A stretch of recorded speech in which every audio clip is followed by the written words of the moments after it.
बिस्मिल्लाहिर्रहमानिर्रहीम अस्सलाम वालेकुम रहमतुल्लाहि व बरकातुहू। इकनॉमिक्स चैप्टर नंबर 9 के लॉन्ग सवाल करने जा रहे हैं। मवासलात, ज़राए आमदोरफ्त और इंसानी ज़राए की तरक्की। किसी मुल्क की तरक्की में ज़राए मवासलात की अहमियत पर रोशनी डालें।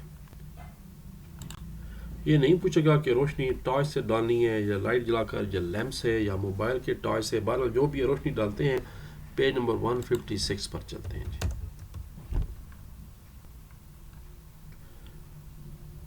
ले जनाब, लॉन्ग नंबर 1 है ज़राए मवासलात की अहमियत मुंदरजा ज़ैल से वाज़ पॉइंट से वाज़ होती है। मसारफ़ पैदावार में कमी अब फुल कुल है। अंदरूनी बैरून तजारत में इजाफा होता है। मुल्क के दूर दराज इलाकों से रब्ता करने में आसानी होती है। पैदावार में इजाफा हो रहा है। मसनूआत की हामलीन पैदाइश की हरकत पजीरी हो रही है। इंसानी ज़राए की तरक्की हो रही है। बैलेंस्ड ग्रोथ हो रही है। सियासी फ़वायद हासिल हो रहे हैं। लोग इकट्ठे हो रहे हैं। मुल्की दिफा अमन अमान की बेहतरी हो रही है। समाजी माशरती फ़वायद हो रहे हैं। बस यहाँ तक गामजन मुल्क की तरक्की की राह पर गामजन हो जाता है। एक्स्ट्रा सवाल आ सकता था कि पाकिस्तान में ज़राए आमदरफ्त क्या है। ये एक्स्ट्रा सवाल है, लॉन्ग ये आ सकता है कि what is right a long note on means of transportation. इसमें पहले फिर आप सड़कों के बारे में बताएंगे, फिर रेलवे के बारे में बताएंगे और आखिर में फिर फ़ज़ाई सफ़र और मोटरवेज़ के बारे में बताएंगे। अब इसमें रेलवे के मसाइल बयान करने की ज़रूरत नहीं है। खुश गोदियाँ और बंदरगाहें बताएंगे और उसके बाद फिर जदीद ज़राए मवासलात बताएंगे। पर ये एक्स्ट्रा सवाल है। जो एक्सरसाइज का दूसरा लॉन्ग है वो है रेलवे के बारे में बताएं, इसकी क्या अहमियत है और इसके क्या मसाइल हैं। रेलवे के 159 और 162 पेज है सर, छोटे छोटे। पाकिस्तान रेलवे की क्या अहमियत है पहले ये बताना है जी। नकलो अमल का सबसे ज़्यादा ज़रिए जो है ज़मीन के ऊपर वो रेलवे है, मुसाफरों का भी है। क्या में पाकिस्तान से पहले 70% लोग रेलवे सफ़र करते थे, अब 7% भी नहीं रहा, 9% रह गई है जी टोटल। ओह अंदाज़ा लगा लें।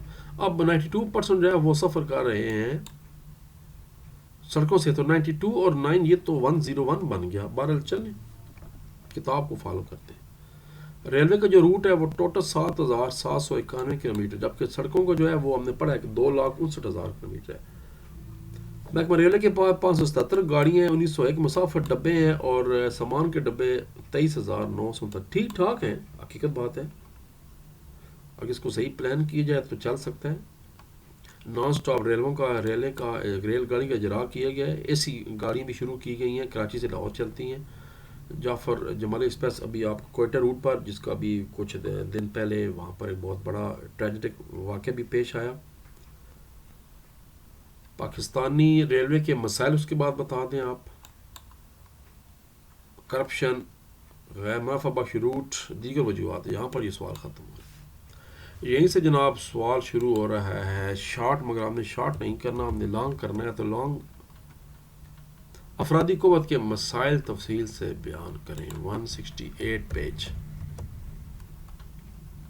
सिर्फ सीधा मसाइल डेफिनेशन की अब ज़रूरत नहीं है। मसाइल पाकिस्तान में मेहनत करने वाला तबका बहुत से मसाइल का शिकार है। अफरात ज़ार, दीगर कई वजूहत, कीमतें बढ़ती जा रही हैं, महंगाई। अब कौन कौन से वजूहत हैं? बेरोज़गारी है, गैर हुनरमंद अफरादी क़ुव्वत है, लोगों के पास हुनर कोई नहीं है, डिग्रियाँ ले ली हैं पर काम कोई नहीं आता, गैर तालीम याफ्ता होना, पूरी तालीम हासिल नहीं कर पाते, सेहत की नाकाफ़ी सहूलतें हैं, जिस्मानी लिहाज से कमज़ोर कौम है, बीमारी का शिकार कौम है, मुल्की गैर मुल्की सरमाकारी बहुत कम है, उजरत बहुत कम है, बहुत कम पैसा मिलता है पाकिस्तान, तभी लोग बाहर जाने के चक्कर में रहते हैं। मुलाजमों का अदम तहफ़्फ़ुज़ है, जॉब सिक्योरिटी कोई नहीं है, बिल्कुल बात ठीक है। इस्तादकार में कमी है, मेहनत की हरकत पजीरी का कम, खुशगवार माहौल बिल्कुल ही कोई नहीं है। क़ुव्वत सौदाबादी की कमज़ोरी है। हमारी जो मजदूर अंजमन है वो ज़्यादा मौसर नहीं है, वो अपने हकूक़ के लिए जदोजहद नहीं कर पाती, इसलिए उनके हालात बेहतर नहीं हो सकते। बस 11 पॉइंट।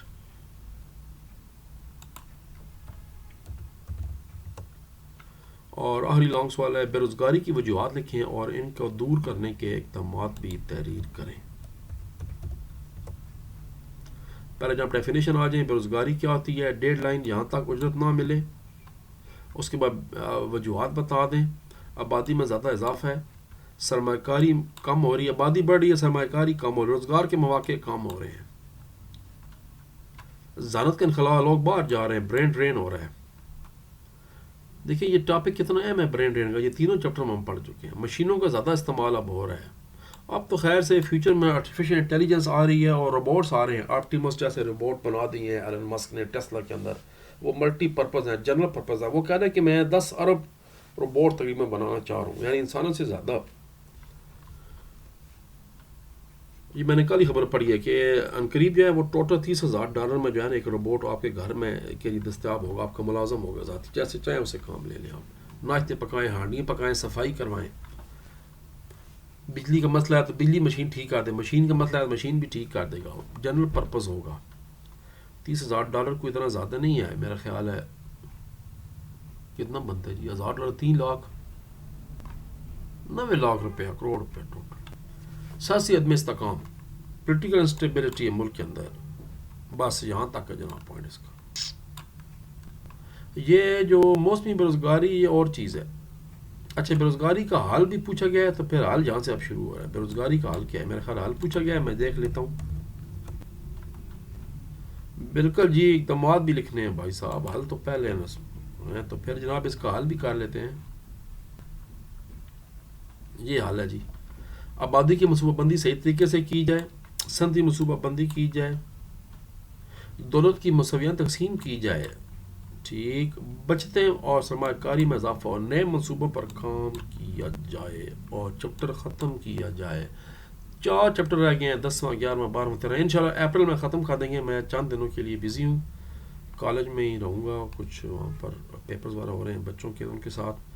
تو پھر میرا خیال ہے نیکسٹ ویک جو ہے نا اب یہ باقی میں ویڈیوز پہ شروع کروں گا انشاءاللہ. آپ کو میرا خیال ہے 2 مئی کو اکنامکس کا پیپر ہے. ڈیٹ شیٹ میں نے شاید اپلوڈ بھی کی ہوئی ہے، پوسٹ کی ہوئی تھی، چیک کر لیں. تو اب ٹائم ہے ہمارے پاس، مکمل کر دیں گے اس کو انشاءاللہ. تو ٹھیک ہے جی، پھر تب تک کے لیے اجازت. اللہ تبارک و تعالیٰ ہم سب کو حامی و ناصر ہو. پاکستان زندہ باد. درود شریف پڑھتے رہا کریں اور سب کے لیے دعائیں کرتے رہا کریں.